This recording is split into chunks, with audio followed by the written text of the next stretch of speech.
अस्सलामुअलैकुम दोस्तों, आप देख रहे हैं रिलायबल वर्ल्ड और मैं हूं अंसर सियाल। दोस्तों, यासिर शाह के हवाले से एक बड़ा केस सामने आ रहा है और इसकी कुछ तफसीलात मेरे सामने आई हैं, वो मैं आपके सामने रखने जा रहा हूं। कुछ फैक्ट्स सामने आए हैं, वो मैं आपके सामने रखने जा रहा हूं। और कुछ वीक पॉइंट मुझे नज़र आए हैं इस केस में, चूँकि पीछे भी एक तारीख चली आ रही है कि बाबर आजम पर भी एक इल्ज़ाम लगा था और फिर उस लड़की ने वापस लिया था। तो ये सारी चीज़ें मैं आपके सामने रखने जा रहा हूँ। फैसला आपने करना है कि इसमें सच कितना है या झूठ भी हो सकता है।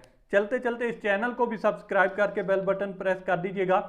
दोस्तों, मामला कुछ यूं है कि शालीमार थाना है इस्लामाबाद का, वहाँ पे एक खातून ने जो है FIR दर्ज करवाई है और उन्होंने जो बयान कलम बंद करवाया है वो मैं आपके सामने रखता हूँ और उसके बाद फिर इस पर बात करते हैं।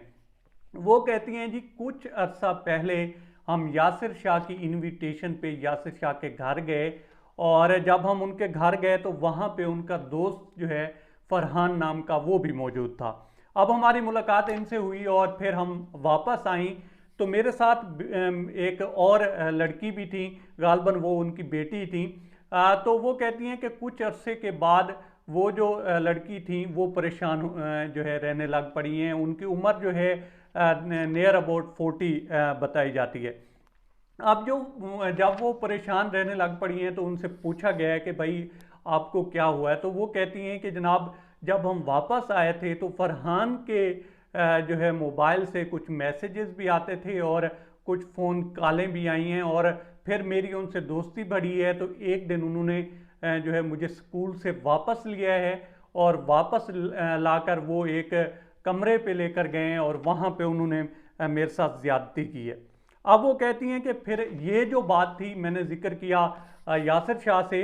अब जो है डायरेक्टली यासिर शाह का इस चीज़ से, इस पूरे केस से ताल्लुक नहीं है, लेकिन वो बताती ये हैं कि इन्होंने पुश किया है कि हम चुप रहें। अब वो कहती हैं कि जब हमने जो है बात की यासिर शाह से तो यासिर शाह कहते हैं कि जनाब, आप इस केस को जो है ठंडा ही रखें, इसको मज़ीद बढ़ाएं मत। और जहाँ तक उस लड़की की बात है, वो खूबसूरत भी हैं और उनकी जो है दुआ सलाम है अगर फरहान से, तो हम शादी करवा देते हैं और ये हम दोनों के काम आ सकती हैं। तो वो कहती हैं कि फिर मैंने उन्हें कहा है कि मैं आपका जो है भांडा फोड़ूंगी और पूरी दुनिया को बताऊंगी कि आप लोग किस तरह के लोग हैं। तो इस पे वो कहती हैं कि मुझे जो है यासिर शाह ने दबाया है और कहा है कि जनाब आप ये नहीं कर सकती और मेरे ऊपर प्रेशर डालने की उन्होंने कोशिश की है। अब वो इसमें अगर हम इस पूरे केस में दोस्तों देखें तो वो कहती हैं कि सितंबर को मेरी ये बात हुई उनसे। तो 3 महीने, 2-3 महीने वो कहाँ पे रही हैं? ये जो पहला मुझे कहीं किसी हद तक वीक पॉइंट नज़र आता है। ये हो सकता है, ये मुमकिन है कि उस लड़की के साथ ज्यादती हुई हो, लेकिन ये सवाल अपनी जगह पे है दोस्तों कि वो 3 महीने तक या 4 महीने तक इस मुंहमारी के बाद चुप क्यों रही हैं। इसके अलावा दोस्तों अगर हम देखें तो वो कहती हैं कि मेरे पास जो हैं यासिर शाह की कुछ वीडियोस भी हैं और ऑडियोज़ भी हैं। ये बहुत बड़ी चीज़ है या क्वेश्चन मार्क है यासिर शाह के लिए कि अगर उनके पास ऑडियोज़ और वीडियोस भी हैं तो इसका मतलब ये हुआ कि यासिर शाह इन्वॉल्व तो हैं।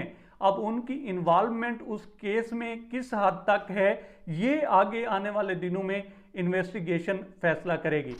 लेकिन देखें दोस्तों, पीछे जिस तरह से पिछले 1 साल में 1-2 केसेस इस तरह के आए हैं, जैसे बाबर आजम पे इल्ज़ाम लगा और फिर उस लड़की ने अपने मुंह से इकरार किया कि नहीं जी, वो मैंने गुस्से में ये कह दिया था और इस तरह का कुछ नहीं है और मैंने वो जो कुछ भी कहा था वो सब गलत था। और उस लड़की ने वापस ले लिया केस। अब इसको तो अल्लाह ही बेहतर जानता है कि वो किस बेस पे वापस लिया गया, कुछ ले देकर वापस लिया गया या कैसे लिया गया।